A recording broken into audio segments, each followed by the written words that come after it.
Hey, good evening, everyone. It's your boy, Coach G, and this is Misfits Managed. But it can't be Misfits Managed without my co host, my partner in crime. Lauren, where you at, girl? Good evening, everybody. How are you, love? I'm doing good. I'm doing good. How about you? I'm good. Good. Challenging week last week, into the weekend, into this week. Um, but I'm sure yours is similar. So that's kind of the nature of the beast for us, but we're up to it. What's yours been like? Um, I had a good, busy but good weekend and I it's a it's a busy week of lots of different little things. I got a lot of good meetings. I had some today, some potential collaborations that I'm excited about. Mm. Um, but there's been a lot going on with just internal me, and it's been real heavy. And we've talked about this a couple times. We're both in seasons of release, and Um, I got to experience that a lot yesterday. That's powerful. And yes, we are in our season of release, but we are now entering literally, I think this is the first week of summer. So Mm-hmm. we're entering summer solstice, which is new beginnings. Yep. So that's exciting. James was in our meeting, AYPN. Shout out to our AYPN family, but was talking about that a little bit yesterday. Hey, and before we go any further, like and share and like, Like, share share, and and subscribe. yeah, like, share, subscribe, like, and share. There you That's kind go. of public service announcements of Misfits Managed live. So, no, really, because I think today is going to be a powerful conversation. I'm really interested to see how this comes out between the two of us, Yep. um, and just kind of unfolds. But we had started down a track last week and we didn't finish it. Where we're really talking about being authentic and going inside and really learning who you are. So many of us, even as misfits, we're bouncing from left to right, up and down, all over the place. And being a misfit, you're probably talented in multiple areas. Yep. But there's got to be a primary. I mean, that's been me. I'm a visionary. I want to do this. I want to do this. I want to, all this stuff, and it becomes chaos. And at the end of the day, nothing gets done, and I'm left dissatisfied and empty, broken because I feel like a failure. You try to chase all the rabbits and you catch none. Right. Right. Yeah. I've talked to a good few people and they're like, "What do you like to do? Like, what do you do?" And I'm like, where's the laundry list of things that I do?" And they're like, "Okay, what's the main one?" And there is always one thing that I always come back to. What is Right. that for you? Well, so after BTBY conference in February, I was struggling big time at that point. I had reached a crossing the road where I had to make some hard decisions because I needed to, needed money, I needed inspiration, I needed just a major change in my life. Mm-hmm. And I've got all these great ideas that can bring wealth. The Bible talks about that God gives everyone a gift, or gifts that will Yeah. bring wealth. So I'm trying to tap into my God given gifts and talents. But I'm like, oh my God, it's so much. I'm just spinning my wheels. But I pulled back. I listened to a good friend who listened to me vent for probably 15, 20 minutes. And then he told me, what I hear, Gary, and all that you're saying, and I had forgotten this because this was February of, I think the B2 event was this year, I want to say, I or think so, maybe not. yeah. Yeah. So um, he basically told me, what I hear you saying is speaking, coaching, training.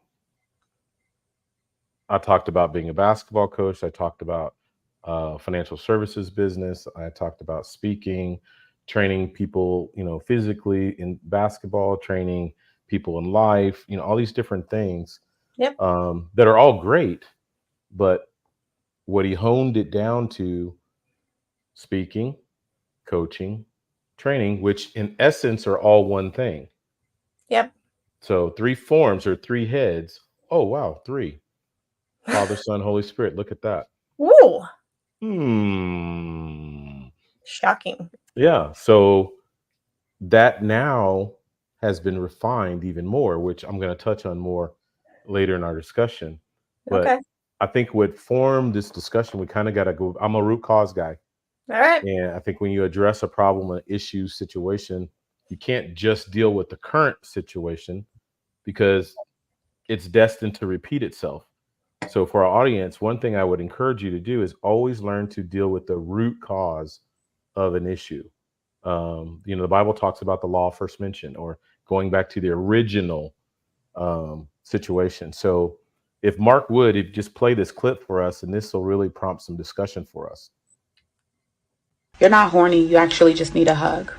You need to be held. You're craving intimacy. You don't need a drink, you actually just want to feel something. You actually just want to feel good. You don't need caffeine, you actually need rest. You haven't slept in weeks, months, and your body is tired. You need rest and relaxation. You don't need to work harder, you need new inspiration and enthusiasm to feel motivated every day. I feel like a lot of us don't know the language of our bodies, so we end up translating our needs completely wrong. We hear that our body is craving something and we'll go, hey, I need sugar, when really your body is saying, no, I'm low on vitamins. And we do the same thing with our spirit and with our mind and our mental health. We're misdiagnosing ourselves.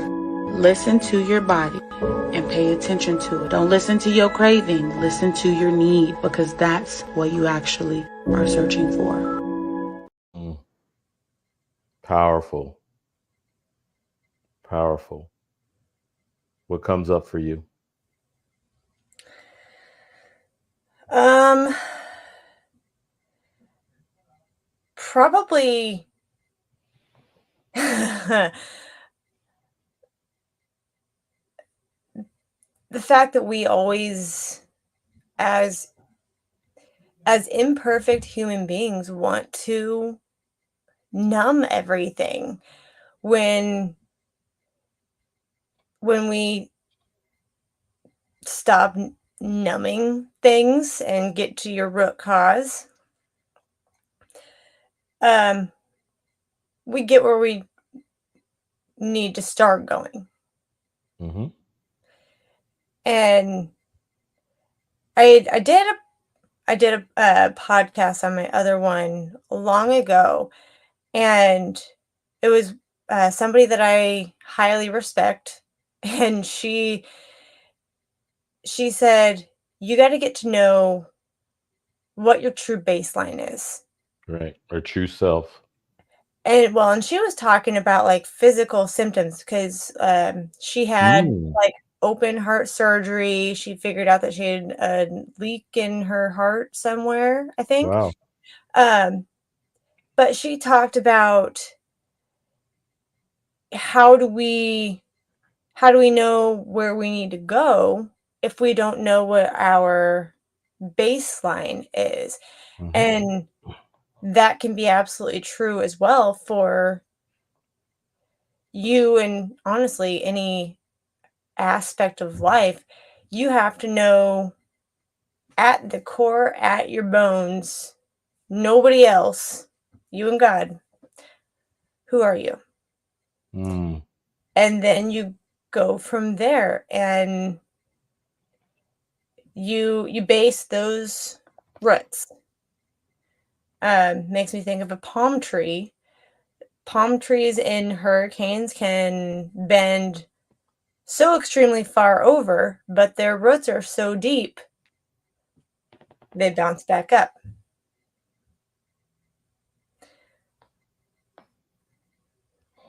bend but don't break. We talk about that in sports, Yep. that you've got to be pliable and flexible and bend and don't break. So I get that. Yep. Hey, Coach G and Lauren, instead of popping, if I thought of something, but I was wondering to both of you, and this is kind of a deep conversation. It's based on what the young lady said, but just in general, how many times have we heard in life, whether you're a misfit or not, the person that is going through a crisis, whether it's mental, emotional, or spiritual, or even a physical crisis, and you will find out that they are sick or that they're not feeling well, and then when you've talked to them, you find out that the warning signals have already been put out there. Because I think one of the things that she said is that often a lot of times we don't listen to what's going on, whether it's emotionally, mentally, spiritually, or anything else, because we are so determined that we're going to self cure or cure ourselves, and we don't want to go to deal with the people that can actually help us and all along those lines. So, you might have a scar, or you might have something going on in your life, or you might even have an emotional thing going on in your life. And too quickly, we as people are too much in a hurry to try to self-medicate, as the young lady said, or self-cure and everything along those lines. So I just wondering y'all's thoughts, because I was hearing that's what I was thinking about. Because I'm thinking about a number of times, and I hate to say it, and I'm not trying to be morbid, but you hear people that even have left the earth and all along those lines, and then when you find out that they've left, you also find out that they had warning signals, but they chose to ignore whatever those warning signals were and everything. So I just wondered y'all's thoughts about that, because just on a sadder note, and then I'm gonna shut up and everything. But I just had a friend of mine that I learned from another friend that they had passed away and everything. And part of it was that their son came to visit them, and they found them there at the house, expired, Mm, gone, and all along those lines. So I'm wondering how much were they not checking on them, because I think that that's something we got to do on a regular basis, and check on people that we think are all right, but they might not be all right. But maybe if he had been checked on earlier, he might still be here. So I just wanted y'all's thoughts around that, because I think oftentimes we don't do enough of that. yeah. Coach, dig into that.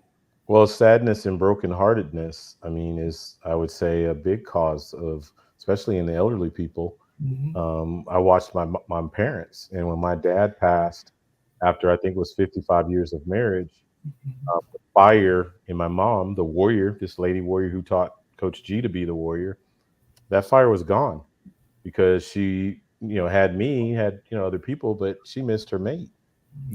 55 years at her side. She had a brain aneurysm and she had to relearn everything: walking, talking, eating, swallowing. I mean, literally everything, and was doing it with great fervor. But after dad passed, she had no more fight, no more fight. And I know you were talking about that in a couple shows ago, where a loved one passes, and then within, a few months to a year or two, the next loved one, the partner, Yep. passes. So the being heartbroken um, can take you out probably quicker than anything. But yeah, I think we always, Lauren and I just started the whole conversation with that. We never deal with the root cause, Mm-hmm.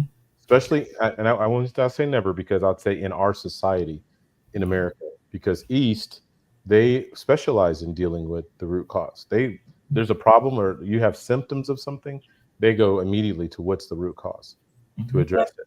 So it's wonder why they live longer. They have less stress and, healthier and things like that. So throw it back at you, Lauren.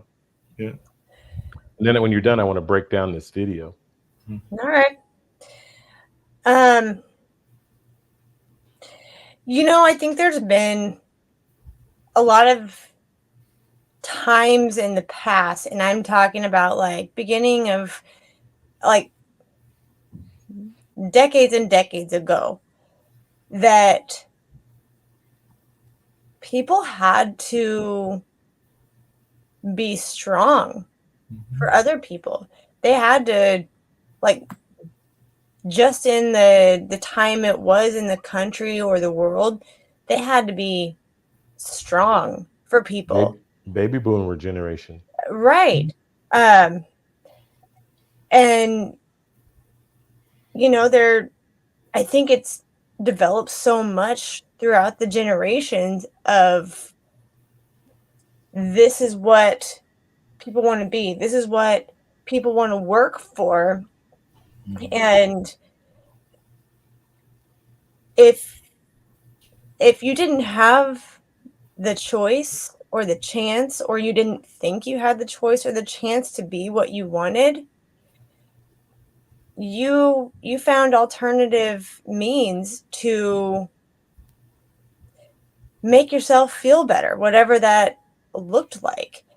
And I was talking about this with somebody earlier is, we go to doctors, and bless doctors for what they can do, their knowledge, their skills, everything. I had lots of surgeries as a kid. Like, I appreciate the crap out of some surgeons and those delicate hands. However, doctors are always very fast to prescribe things, and sometimes it is needed. Sometimes it is needed. I also am I have got prescriptions, I've got that stuff as well. But as a society, as a world, like, what do we do when we have a headache? What do we do when we have an ache? We go say, give me some Tylenol. We say, give me this and this. And sometimes it's needed to, break a fever.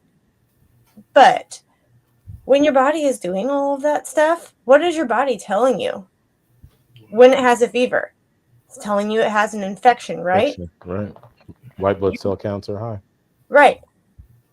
I was talking to somebody a couple weeks ago, and I said, if you have emotions, that's your body trying to tell you something. It's not bad, it's not weak. That's that's the way that your body gives you data. Mm-hmm. And some people choose to, put that data in a file somewhere. Doesn't mean it's gone. It just means it's piling up somewhere. Mm-hmm. Sooner or later, you're going to run out of memory. So you got to go organize the file, figure out what's what. Talking to all my analytical minds out there. But all of that to say, there are always signs, there are always symptoms if we choose to see them and if we choose to not ignore them. There's signs from people that they're not happy, whether they tell you that they're not happy or not. There are signs that your body is not doing good, whether you choose to recognize them or not. And it may take more work. It may be frustrating. It may get more painful to get to the root cause. And you may not like what the root cause is. Doesn't mean it's not there. So you go Would find you it. would you say if we did a better job of slowing down and being self-aware, we would probably pick up on some of the flags? And I think that's in all things. And we go Yeah. through life and go through a friendship, or we go through a Yeah. relationship when this whole time we knew that was a bad situation, and we Yeah. just ignored the signs. Or we talked about our health, we're not feeling good. I'm coughing. There's a root Yeah. cause to that. I don't have food in my throat, so I'm choking. I'm not choking, so Right. I'm coughing consistently for a reason. Those are things that need to be checked out. Right. But Coach, you along those same lines, 'cause I know you want to get to the video, and that was a very powerful video and everything. Sometimes you are afraid to hear what those root causes are, because I know that even if you have a blemish on your skin, I mean, my mom had one, and she's still trying to figure it out now. She's gone to the doctor. Sometimes they can't even figure out what it is, but they found a way to control it and everything along those lines. But sometimes it's not until it's gotten to a certain point that we even start paying attention to it. It might be something as simple, because there are things that are part of our natural body that are actually out there. It could be something as simple as a fungus, because they do exist. They exist on our body, and sometimes we just want to ignore them, and they can actually spread and even be detrimental to your health and everything. But sometimes it's Mhm. like, oh, that's just a simple part of what's going on my toe or my finger or whatever else it is, and you just ignore it. And then sometimes you realize that it's something that you shouldn't ignore, because it becomes more pronounced and more dangerous the longer we wait to deal with it and everything. Because I think that that's what we Exactly. do, is that we are so quick to not want to deal with what it is that you don't even try to figure out the reason and everything. Because like I said, I'll be quiet, because I was just glad when mom went to the doctor to try to figure out what was going on in that space, and they haven't even been able to actually come up with what the cure is or what the issue is, because things happen as you get older and everything. But at least she's Yeah. starting the process of trying to figure out what's happening. Right. Well, to your point, Mark, I want to become Yoda of Misfits. But, I mean, we're laughing, but I want to be Yoda, meaning that I'm self-aware of my issues, my traumas, my Yeah. strengths, my weaknesses, my gifts, my talents, of everything, the good, the bad. You can't have the good without the bad. You can't No. have strong without weak. Right. They're necessary evils of one another that make us the whole person that we are, There. which speaks right into the video. All of what we're talking about right now, we're misdiagnosing ourselves, Mhm. whether Yep. that's in our personality of ourself, our gifts, our talents, in our friendships, in our relationships, romantically, in our work, in every area of our lives, we're misdiagnosing ourselves. Why? She said, we don't listen, or that we shouldn't listen to the cravings. Let's talk about what are the cravings? Yeah. Well, Um. One being the noise, everybody's voice and opinion. mhm. I think another big one for people is material cravings. We go do retail therapy, and Keeping up with the Joneses. I mean, what's left after you make a purchase, however big or small it is? You have another thing, and your issue's still there. What was funny for me in that, to your point, me being in financial services, Yeah. when I had Wealth Builder Financial Services, I'd pull up to two different households. Mhm. One household, I'm in kind of the hood or lower income area, and there's an expectation. There's probably not a whole lot of money, not a lot of savings, maybe increased debt, whatever. You just kind of roll in there with this expectation. And it's kind of easier to work with a family like that than the other scenario. You roll into someone in Johnson County, big house, Beamer, and whatever car sitting in the Yeah. driveway, 3 or 4 car garage. You walk in and it's immaculate and all of Yeah. that. And when you break down their finances, they're literally one paycheck away from bankruptcy because they've leveraged themselves on credit. They're living basically on Yeah. credit just to keep up with the Joneses, going on vacations on money Yeah. they don't even have, taking trips and buying things that they don't even have, robbing Peter to pay Paul, which I Mhm. understand the first scenario couple doing because they just don't have resources, and their Right. resources are trying to take care of their basic needs. So they're paying the electric bill late or the water bill late so that they can pay their rent on time. Right. There's a difference in that versus going and spending $20,000 on a vacation when you have 500,000 or $500 in your savings account, and you Yep. got a list of bills that you just pulled out to show me. I mean, we But just do that all the time. But coach, along those same lines, isn't part of what we also do, and she kind of alluded to it in that whole video, even when you think about cravings and the way that we try to mask what we maybe want versus what we really need and everything along those lines. But because you might, as she alluded to, kind of go for the sex because it's covering the pain that you've got, or you go for the alcohol because it's covering the pain that you got. And even to what you're saying, because one of the things that I've run into as the older statement in this particular conversation and all along those lines is that, and still in the single space, is that sometimes you have, and I'm not knocking members of your gender, Lauren, and everything, but you sometimes have women that are so much engaged in wanting the material. I'm not saying all of them are, that they sometimes make a judgment based on you, based on what you don't have in the material wise and everything. So they'll be like, you don't drop the bins that you just alluded to earlier, and you get around by mass transit, because that's what I've said that before. I said on this show and others, and you don't have the house, you live in an apartment. So then they make a judgment where I might be, in some ways, I'm not saying I am, but I might be the better catch and everything, but you've already made judgments based on the materialistic kind of views that some people have. And I'm not saying all women do that, but I'm just saying that is something I've run into on occasion. So I don't know if you've got a thought around that, Lauren, or even you, Coach G. I'm gonna let her go for first on that one. I definitely got thought, but I'm gonna go ahead and say karma's a bitch. Mhm. Um, I, I've met a lot of people who you would think have the world. They can do anything. And they are the most miserable people because they always have to put on a front. Right. And all I can sit there and do is say, that's exhausting. I would rather have less and be happy with what I have than have all the things and be sitting there alone and be sitting there miserable because like your TV may make you happy or the beautiful pool outside may feel great and may be relaxing and luxurious. But what do you do outside from that? You sit there and have nobody to connect with, Right. or you have somebody that you don't want to connect with.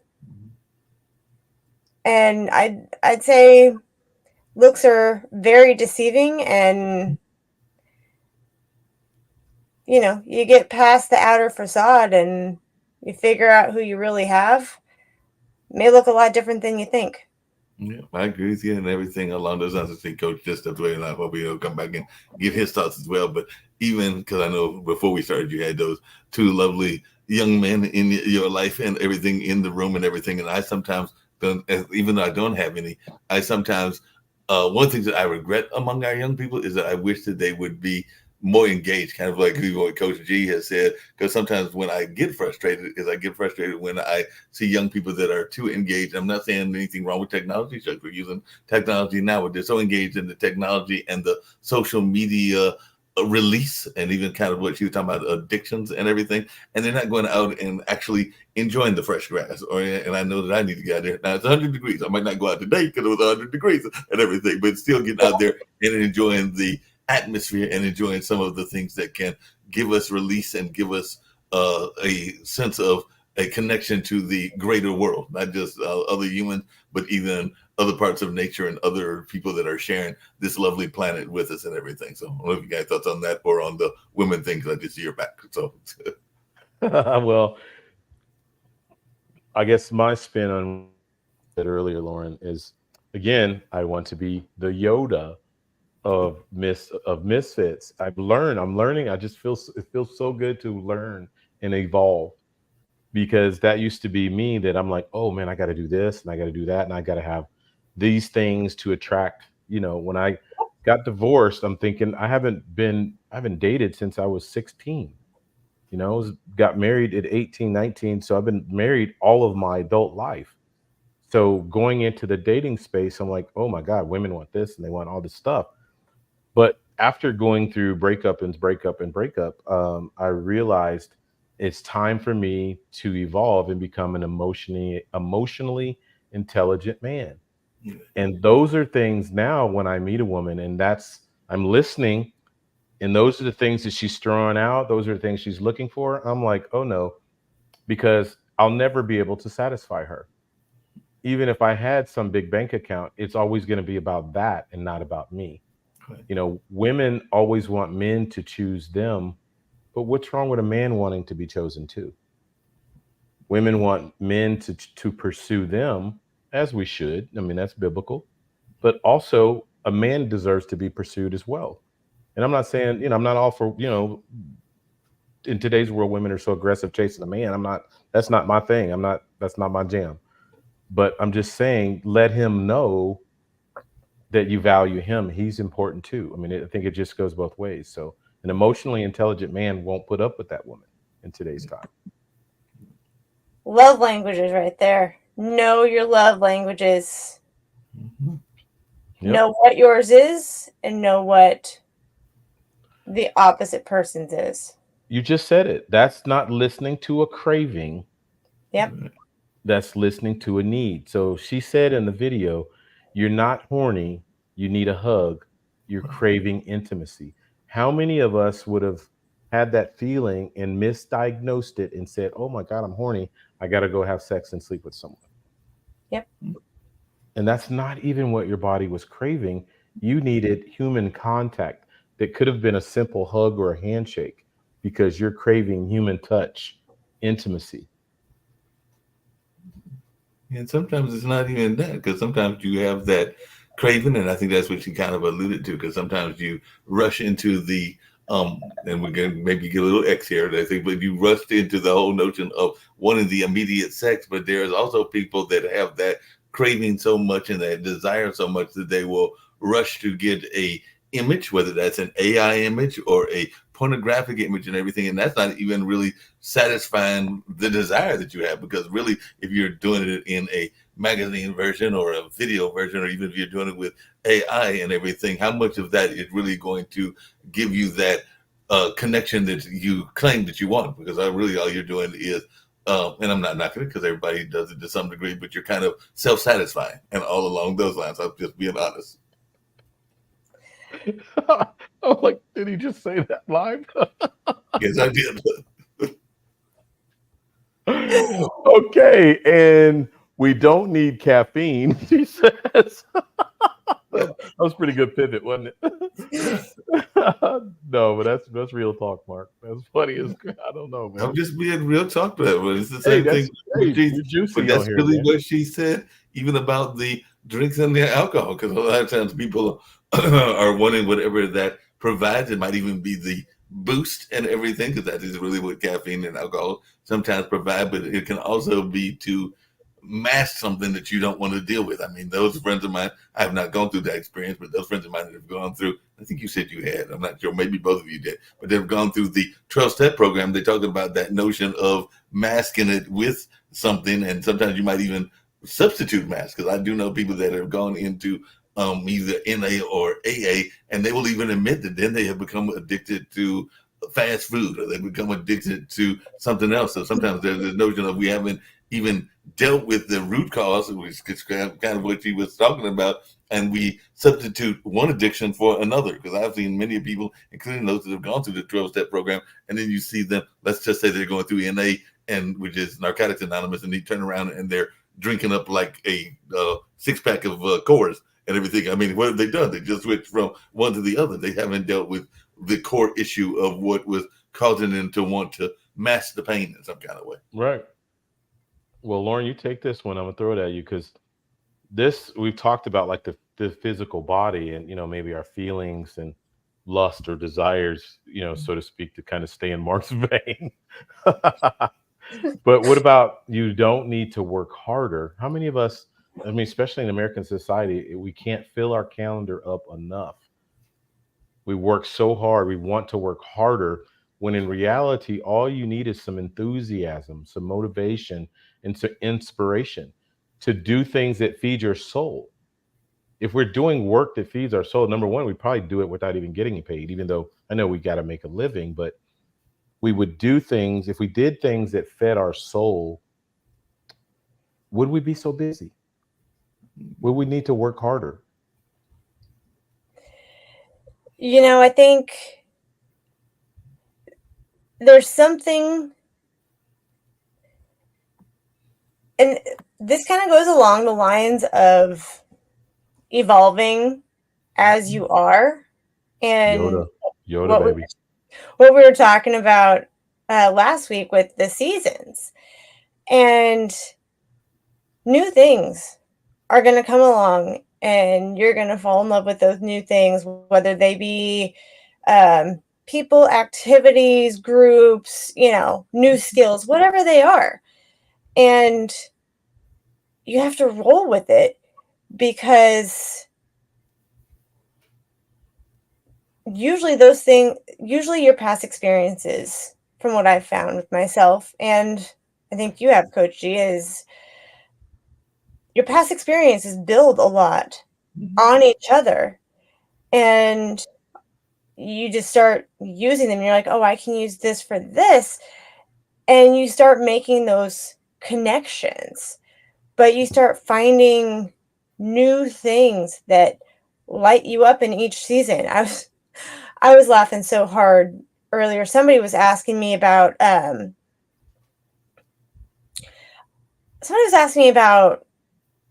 something like this, and I started talking about the boys with their fishing and Legos. And I was like, he's got no patience, but yet he can sit out there and fish or whatever it is. And I was like, His I've never, passion. like, I can fish. I've never been a fisherman. It is what it is. I used to go with my dad.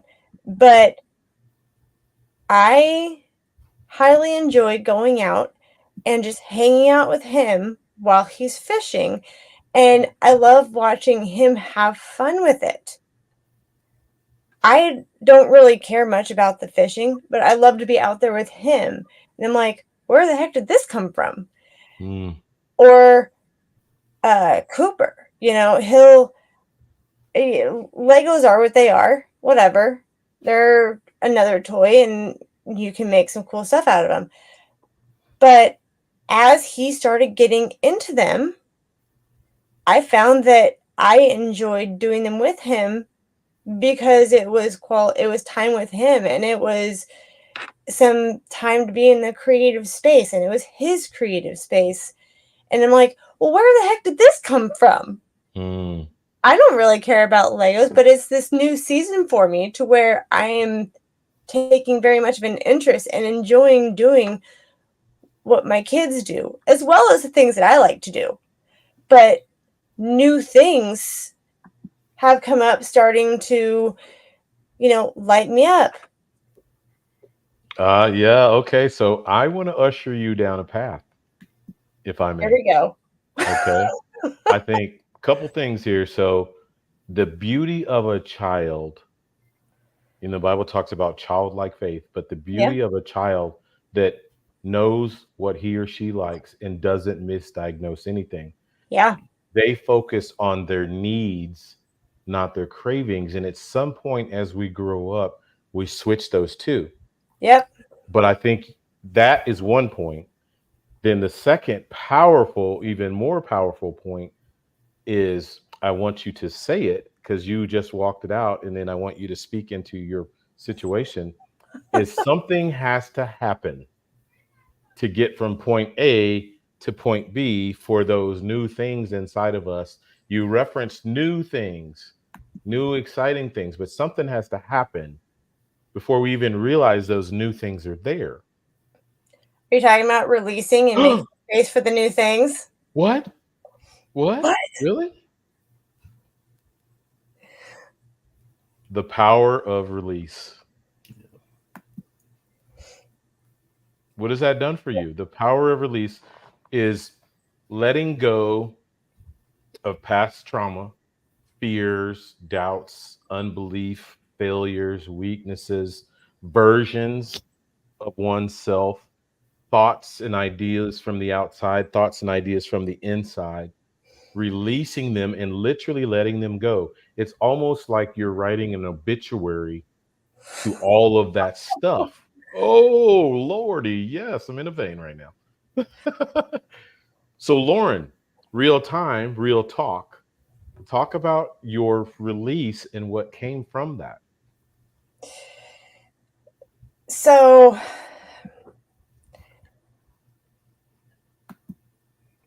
for a long time, I have been working through the need to give my younger self, apparently, a voice. Because when we are kids, we don't understand and we don't know how to voice any of that. We don't have the critical thinking. We don't have that. Our brain's not developed yet. So when we are in that space as an adult, we hold on to that past self. And for me anyway, it was, what do I need to say for this girl? What do I need to work through for her because of all the things that she was feeling, all the things that she didn't get to say. Oh, come on. That's beautiful. Mm. And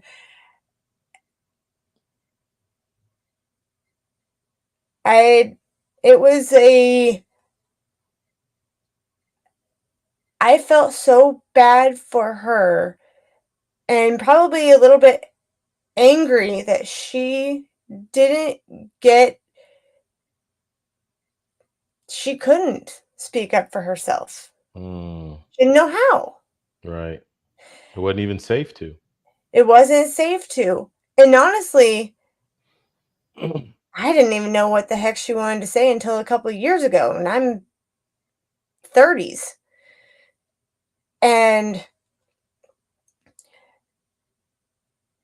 recently it has been working through me of it's time for me to let that little girl go, be who she needs me to be right now, use the voice that I have developed, use the confidence that she didn't get to have. And I I sat in my room writing yesterday, and I did write an obituary for her, and it was all the Oh. things that I would have said. And I pictured myself standing up at a podium saying, you know, this girl didn't get to do this. This girl, here lies a girl who, you know, I had a whole laundry list of things. And as I did that, I just had, like, I didn't have an actual visual, but it was my brain making up this thing of I I can see the dress. I used to wear this actual dress that was on her, and it was me finally letting go of Mm, her hand saying, "I'm I'm going to go do this for you. I don't need to hold on to that anymore because it's time for me to utilize everything. It's time for me to use the pain that she had, everything that she was feeling, all of that, and it was time to use it. It's time to use it for good." And it it ended up as me looking back, seeing her laying there, looking mm, the other way, and seeing myself in um, a power suit saying, mhm. "It's time. Let's go. It's time." And good God, it was terrifying Yeah, that's powerful though. because the fact that I had to actually let go of her hand. Yeah. But I would say that she was comfortable letting go of your hand because you healed her. And what I'm most proud of you for, obviously, all of that was difficult to process and release, but even the literal release of letting go of her hand.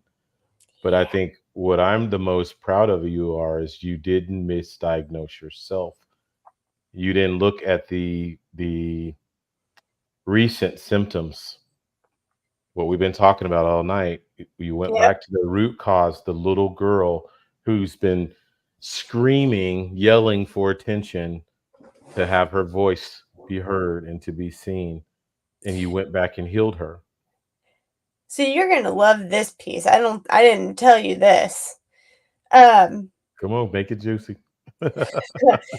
so if y'all have been on our um Facebook page at all, you saw some lions Mm, because we had to talk about lions and it's been like a recurring theme. And while I was sitting there with tears running down my face, I it was such a release of energy that I had my hands clasped, and I all I could think of was was breaking her out of the cage, And I was doing that like under my breath scream kind of thing. And that's what it was. It was me doing that, screaming to pull apart cage doors. And then it was a lion getting back its roar. Mm. You gonna play me some Katy Perry? No, I was trying to, as you were talking, I was trying to pull up what you were saying. That's what I put on that post was Katy Perry because that's Oh, I my know. one of my power songs and gonna hear me roar. But that was what was going through my head was I'm pulling open the bars on the cage to let her out of that cage and let her go. And a lion roaring because it's time to go. Well, I sent it to Mark, and hopefully he'll get that, and he can throw that up there whenever he gets it, if he has time, if he sees it. But yeah, I thought that was powerful. Um, and why that was so significant for me was Sunday service, man. So I know your situation wrecked you, but Pastor was talking about it's so many times that we say we're waiting, or we're waiting on the Lord, that the Lord has me hidden. And he was like, nah, and there's cases of that with the Lord, because there's been situations where the Lord said, I've hidden you or different people on the backside of the mountain waiting for such a time, whatever. So I get that. There's biblical situations like Yeah. that. But in most cases, people aren't hidden, they're hiding. They're hiding. So you've stepped away from the group and decided you want to become a misfit, but now you're hiding. It's almost like you're ashamed or you're embarrassed that you are a misfit, that you're different, when that was the driving force in the beginning that made you pull away from the groups, is you wanted to be unique. You wanted to be your ultimate unapologetic self. So for me, it was the same thing. He was basically saying, you're hiding. You're basically a lion that has lost his roar. And it immediately took me to Lion King in my mind, in my spirit, where Simba was here facing the hyenas, and he did his little, little Yeah. screech, whatever it was, and they started laughing at him, and they're like, "Do it again, do it again, do it again! Come on, Simba, do it again!" They're laughing at him, and he does it again, and he thinks, "Oh, I'm gonna be this mighty lion," knowing, which he was self-aware, knowing what he was going to become.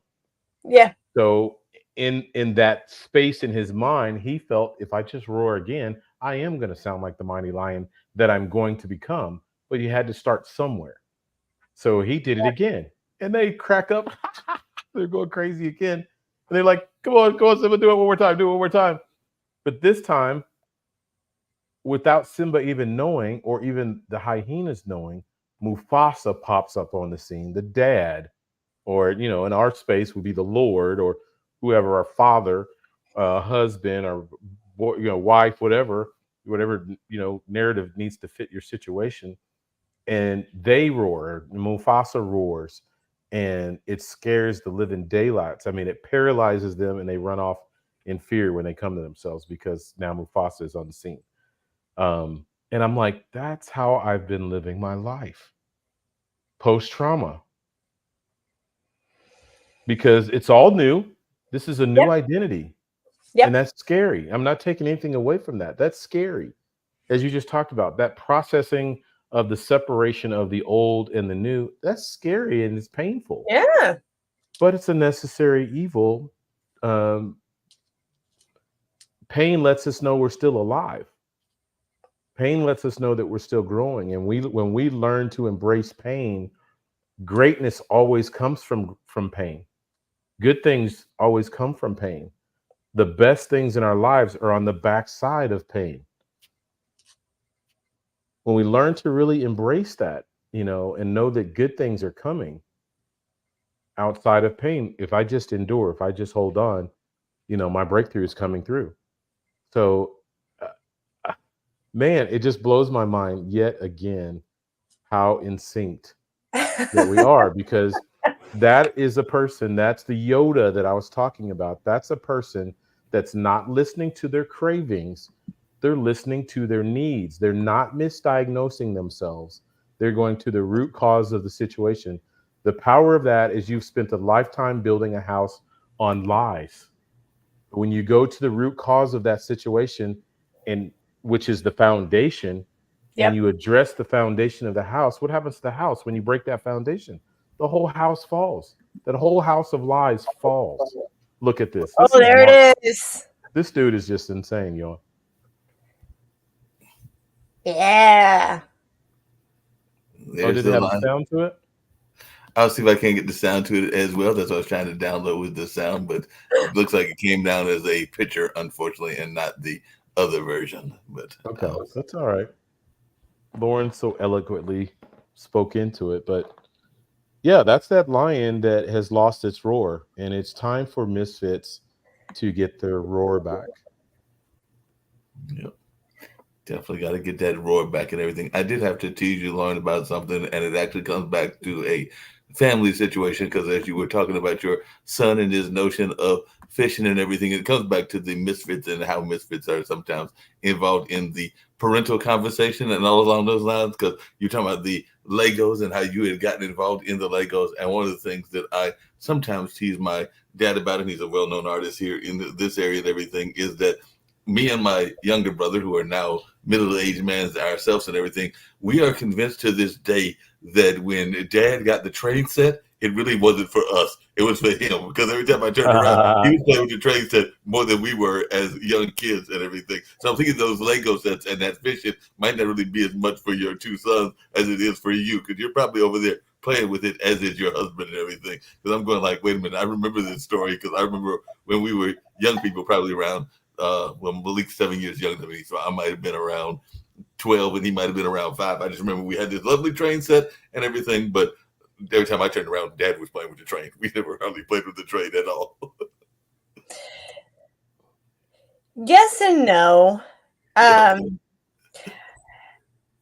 I, I didn't ever really do the Lego thing when I was a kid. Um, but like my dad would take me fishing at one of the little local small lakes here, and I do remember that. But like I before he started fishing, like we'd go to the lake and everybody would go down to the dock in the morning and throw out a couple lines while everybody's waking up, and that was fine and great. Honestly, I would go watch them and sit in the boat and drink my coffee. And that was peaceful to me. But honestly, I've been kind of having fun with it because I started him a YouTube channel and a Facebook page of his own because I was like, I'm going to have some fun with this. And this is a 5-year-old little kid who can use an open face adult reel better than most of the adults I know. What's the name of his Facebook page? Honor Angler. Oh my God, now I feel so stupid. Why? Because you sent me a thing for a friend request. Oh. Or it popped up because we're friends as a suggested friend request. And I'm like, I'm not about to accept a friend request of some 5-year-old kid. Really? And then I'm going to be looked at some like pedophile or something. I feel so stupid now. I'm sitting here listening to you and I'm like, oh, You're like, I should No, have. I turned off the friends and I'm just doing the whole Thor thing for him because, okay. he's 5. That's Right. hysterical though. I was like, I got this. I'm like, what? I go look at it and I'm like, it says this is a 5-year-old kid. I'm not about to accept that friend request. And then it'd be like some alarm would go off on Facebook, pedophile alert, pedophile alert. I was like, no way. And it's like, this is a trap. This is a trap. No, that was me. Oh, that's hysterical. No, but I've been having fun with it because I'm like, he's having fun, so I'm like, whatever. Well, that way I can share with whoever wants to see it, Right, and right. That was beautiful. yeah. So, but the train thing, maybe my husband's thing, I don't know. I can tell you the remote control cars and boats are 100% in that space. Yeah, Yeah, I loved all that too. yeah, exactly. I do remember But, that. but no, that I'm learning to love the boy stuff. I grew up in a girl household full of softball and Barbies. That's a mix, yeah. Softballs and Normally it's Barbie. one or the other. Started with Barbies and we both ended up doing competitive softball. Gotcha. Hey, Lauren, Yeah. just out of curiosity, because it was, I'm always talking about friends, and this one was one that was not a pursuit and everything. But there was a buddy of mine, and we've totally lost touch. But she was totally into the Barbie space. That even as an adult, she still collects Barbie. So were you a Barbie collector, and did you have the whole separate house that was Barbie oriented and everything? Because I did know, like I said, this young lady, and I forget her name because it's like an Afrocentric kind of name, but she definitely was very much into having like a entire room that was Barbie dedicated. So were you that ultimate Barbie collector? I loved Barbies. I loved to play. My dad, actually, being a woodworker, carpenter kind of guy, built my sister and I a Barbie house, and Oh, they had their rooms and everything, and I mean it was pretty tall. It's a running joke in my house and my parents' house and everything, and you can still see remnants in their toy bins. Not as much as collectors of the Barbies, but all of our Barbies were dismembered. you playing doctor. So we got like limbs and heads and all sorts of stuff hanging out. Um, yeah, we still find some of those in the toy bins and everything. And my parents are always like, well, Future doctors. yeah, not so much. But yeah, I would definitely not say the collector piece. Yeah, she tried to take the Barbie apart. I thought I was doing bad enough when I played Operation, because I think I told you before that I am the world's worst operations person because of that game. Because every time that it got a chance to electrocute the patient, I totally electrocuted the patient because I could not get that little bone. It's a little bone, and I couldn't get it out with pulling off the electrocution move and everything. So I gave up. That's when I realized I was not going to be a doctor because I did not have steady hands. I didn't try to take the Barbies apart. I did. There was no try about that. Lauren, let's Gary, I don't need any PSAs from you.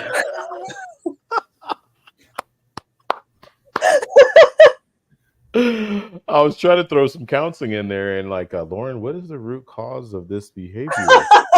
Can you tell me about your dreams as a 3-year-old? She was trying to cure. She was, try, she was trying to cure that inner demon that she was having as a 3-year-old. So that's why she Right, manipulated and tortured the Barbie because she was trying to solve the problems that were going on in right. her family In and her with her sister. dreams. I think you said Yeah. you had a sibling that she was trying to get a cure with her sibling. The sibling was, hey, I figured it out, Lord. The sibling was kind of like being abusive to you, so you took it out on the Barbie. That's what happened. Well, she is an older sister, so we'll take it from there, I guess. And your voice was repressed, and this was the way that you were able to pull the inside to the outside and express yourself.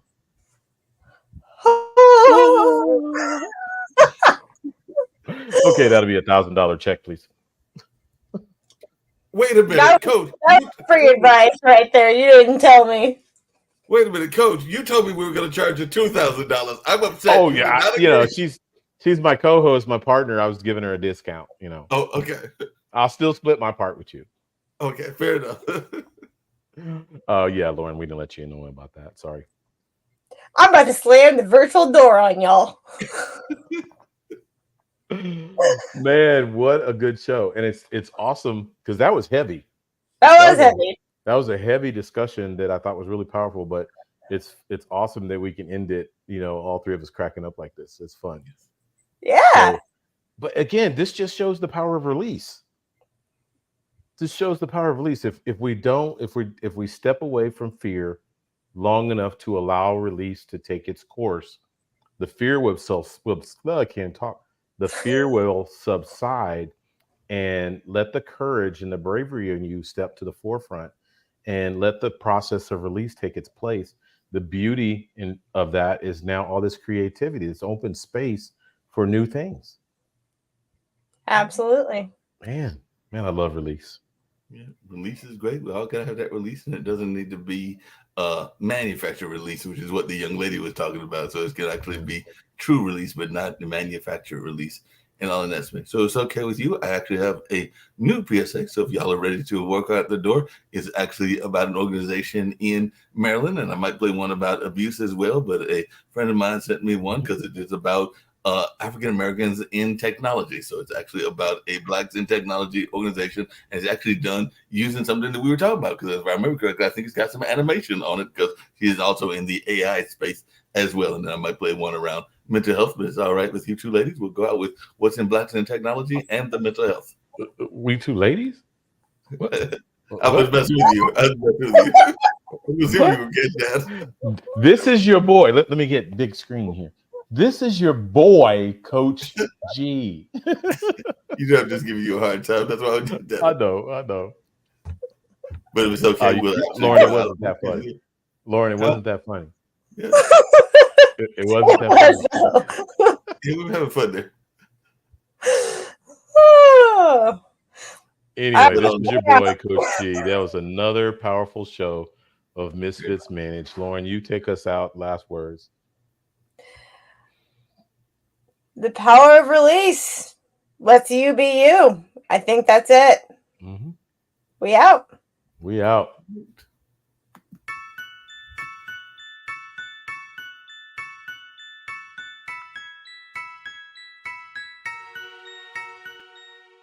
Are you a Black person currently in the technology industry or pursuing a career in tech? The Blacks in Technology Foundation is here to support fulfilling your goals. BIT is the largest community of Black people in the technology industry focused on increasing racial equity in tech. We are a nonprofit dedicated to offering no and low-cost services to people of African descent worldwide. Our complimentary services include training and certification, scholarships and grants, various mentorship opportunities, career development and job-seeking services, professional networking, events and conferences, support for entrepreneurs, and much more. We are ready to help people across all technology disciplines, including those who are transitioning to the industry and those who work in technology companies but not in technical roles. Our goal is to help every member succeed. Join Blacks in Technology today and start stomping the divide.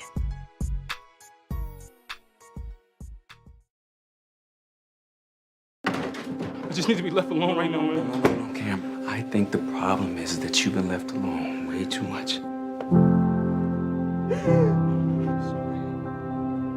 Life's hard. The world is complicated. Remember, you are not alone. Love you, girl. I love you too. Mental health challenges are common, treatable, and often preventable. It's time to talk about it. It's time to defy the fear and stigma that has made so many suffer in silence. Instead, dare to love yourself and others. Dare to ask for help and support. I love you guys. Dare to listen and show up for the people around you. Join the conversation.